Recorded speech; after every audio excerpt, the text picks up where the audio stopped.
그래서 실제 메타 같은 경우는 이제 퀘스트 2, 이게 이제 오큘러스를 인수합니다. 그래서 거기 오큘러스가, 이게 퀘스트를 개발해 왔었는데, 이제 그 퀘스트를 인수해서 이제 퀘스트를 개발합니다. 그래서 퀘스트 2를 이제 개발하게 되고요.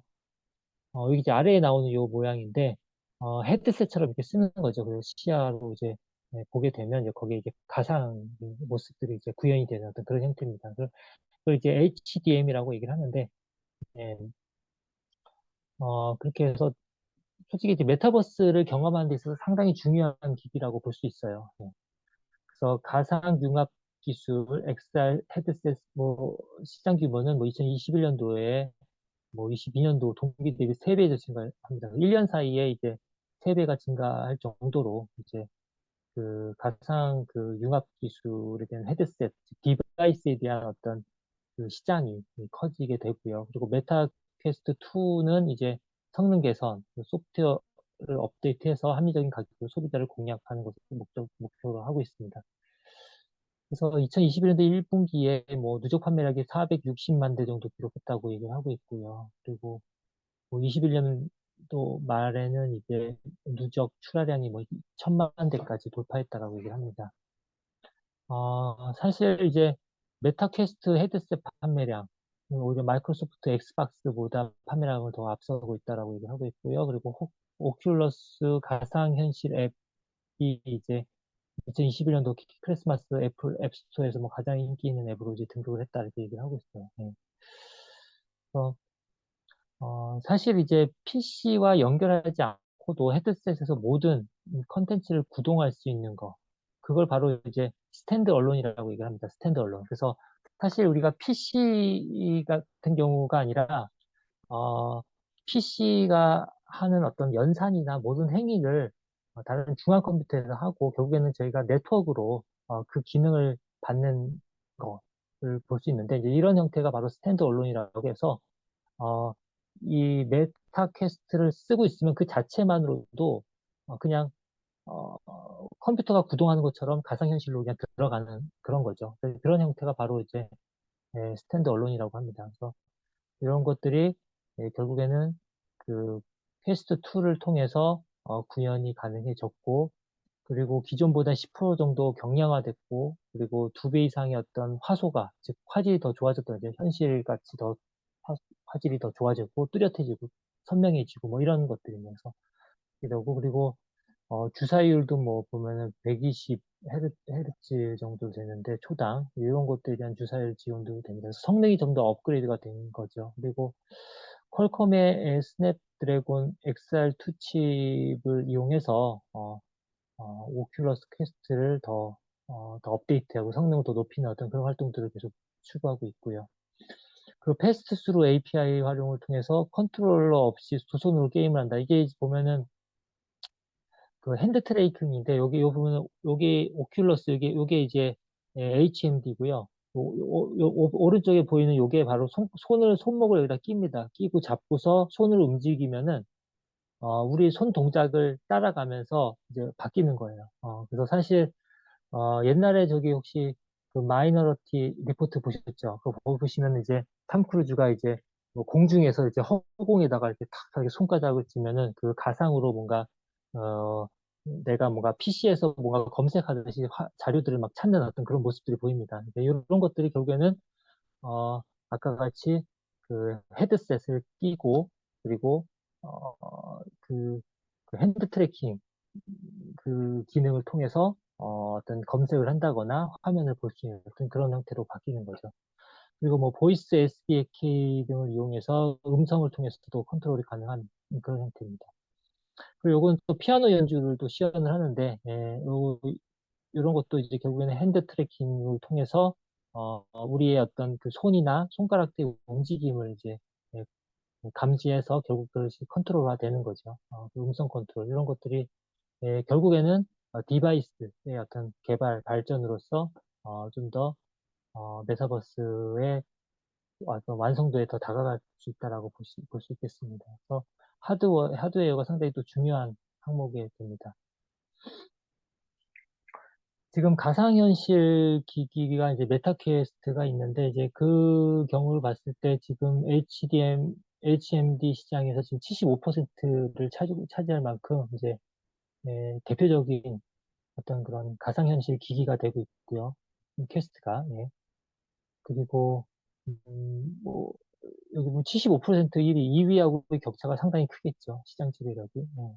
그리고 지금 보면은 요 왼쪽에 있는 그림이 뭐냐면 아까 말씀드렸던 것처럼 그, 그 손, 그 핸드 트래킹이죠. 핸드 트래킹을 통해서 가상현실에서 이제 피아노를 치는 겁니다. 그러면 굳이 악보를 안 봐도 건반에 표시가 다 되는 거예요. 이제 가상으로. 그래서 악보 없이도 연주를 할 수 있는 그런 환경으로 바뀔 수 있는 거겠죠. 그럼 또는 과거에 보시면 게임도 이런 게임이 있습니다. 이렇게 뭔가 이렇게 박자에 맞춰서 뭐가 내려오면은 이제 클릭을 해서 하는 게임이 있는데 그런 거와도 유사한 그런 모습을 띠는 거죠. 그리고 이제 메타가 이제 21년도 9월에 이제 또 선보인 그 디바이스는 선글라스처럼 생긴 스마트 글래스 레이벤 스토리입니다. 이거는 이제 아까 같이 헤드셋을 끼게 되면 되게 상당히 무겁고 불편해요. 그렇지만 이제 그런 것들이 선글라스처럼 이제 안경처럼 이제 간단하게 낀다면은 그만큼 편리해지겠죠. 근데 이제 그런 어떤 AR 안경, AR 글래스가 나오기 전에 얘는 이제 어떤 효과냐면은 어떤 가상 공간을 보여줄 수 있는 그런 그 안경은 아니에요. 단순히 그냥 소셜 미디어, 즉 SNS 기능을 특화시킨 그런 안경입니다. 그래서 카메라 기능이 있어서 500만 화소의 어떤 카메라가 있고 그리고 스피커 그리고 마이크가 이가 탑재가 돼 있어요. 이 안경에. 그래서 언제든 이제 사진과 동영상 촬영이 가능하고 그리고 전화 통화나 녹음이 가능합니다. 그래서 전화도 하고 그리고 바로바로 사진을 찍고 동영상을 촬영해서 그러한 것들을 바로 어떻게 메타 전용 그 애플리케이션을 이용해서 사용자 계정에 올릴 수가 있어요. 그래서 SNS에 바로바로 업로드가 가능합니다. 그래서 이런 디바이스를 통해서 이제 간편하게 이제 SNS를 할 수 있는 어떤 그런 디바이스라고 보시면 될 것 같습니다. 그리고 이제 뭐 요거 21년도 10월에 이제 나올 헤드셋 프로젝트 간불인데 요거는 이제 기존의 헤드셋이 너무 투박하고 무거웠는데 얘는 좀 더 가볍고 얇은 거예요. 그래서 기존의 어떤 오큘러스의 퀘스트 2보다 전면부가 되게 얇아졌다라고 얘기합니다. 그래서 그 AR 글래스로 가기 전 단계의 모습이라고 보시면 될 것 같아요. 그래서 기존의 어떤 퀘스트, 즉 그 HMD 같은 경우는 되게 두껍고 투박하고 무겁고 막 그런데 이제 그것이 좀 더 진화하는 과정이라고 볼 수 있겠습니다. 그래서 물론 이제 기존보다 성능이나 가격적인 부분도 더 훨씬 좋고요. 그리고 애플에서는 이제 또 애플에서도 AR 헤드셋을 또 개발해서 서로 간의 어떤 상호 경쟁이 이루어지고 있다라고 얘기를 합니다.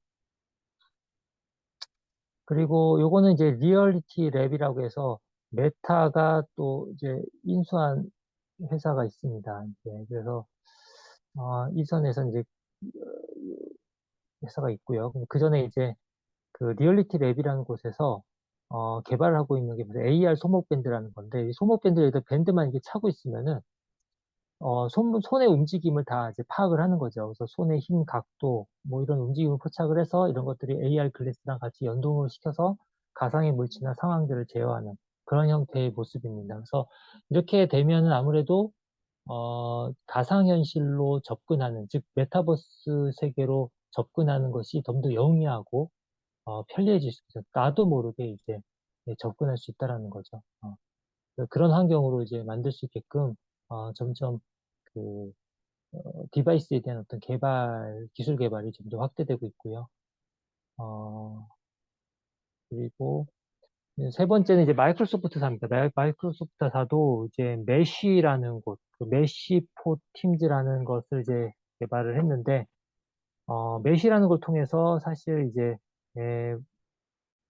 어떤 가상 공간이에요. 그러니까 사용자들이 가상 공간에 모여서 공동 작업을 할 수 있게끔 하는 어떤 플랫폼을 제공하고 있고요. 그리고 메시포 팀즈는 좀 큰 범위입니다. 그래서 원격 진료나 교육을 할 수 있는 좀 큰 범위의 어떤 플랫폼이라고 볼 수 있습니다. 그래서 이런 사회경제 활동을 할 수 있게끔 두 개의 어떤 플랫폼을 개발해서 지원을 하고 있다라고 얘기를 하고 있습니다. 그래서 뭐, 그래서 팀즈의 어떤 가상 환경에서 어떤 현실감 있는 어떤 회의도 진행할 수 있고요. 이제 왼쪽에 있는 이 화면이 바로 팀즈예요, 팀즈. 그래서 그리고 팀즈용 메시 또 발표했는데 팀즈 그리고 요게 팀즈고요. 그리고 잠시만요. 이게 플랫폼 메시고 그리고 요게 메시포 팀즈입니다. 메시포 팀즈. 그래서 다양한 사람들이 모여서 같이 화상회의를 할 수 있는 그런 환경이라고 볼 수 있겠고요. 근데 이제 가장 큰 특징은 이제 가상현실 헤드셋이 없이도 이제 기존의 어떤 스마트폰이나 노트북으로도 쉽게 접근이 가능하다 이렇게 얘기를 하고 있습니다. 그리고 이제 뭐 아바타의 어떤 음성 신호에 따라서 이제 아바타가 이제 반응을 하는 형태입니다. 요거 같은 경우는. 그래서 실제 몸짓을 하고 얘기를 했으면 그 부분이 아바타가 그대로 이제 표현을 하는 그런 형태로 됩니다. 아무래도 몰입감이 더 강하게 들겠죠. 회의할 때 진짜 회의하듯이 그런 느낌을 받을 수 있습니다.